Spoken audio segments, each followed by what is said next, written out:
Welcome to Burlap Teachers. Enjoy the video. You start by confirming devices and permissions.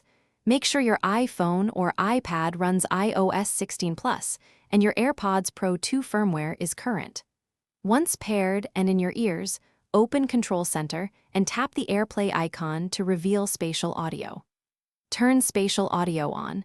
This engages head tracking and virtual surround processing. You do this first because the system needs active Bluetooth audio and the listener present to calibrate head movement, so don't skip putting the buds in before enabling the feature. Once done enabling spatial audio, dive into settings to refine how it behaves. Go to Settings, Accessibility, AirPods to pick fixed or head-tracked modes.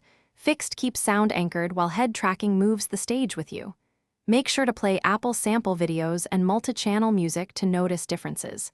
If you want tighter spatial cues, enable personalized spatial audio and follow the on-screen true depth face scan to map your ears. This customizes processing for your head and ear shape and improves localization accuracy.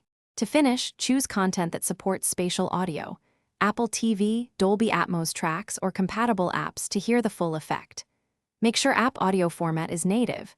Some players downmix and defeat spatialization, so disable EQ or third-party processing while testing. If tracking is jittery or audio lags, reset your AirPods by forgetting and re-pairing them and toggle Bluetooth off and on.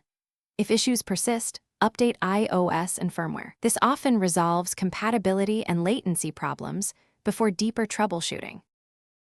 Thanks for watching. Consider subscribing if this video helped you.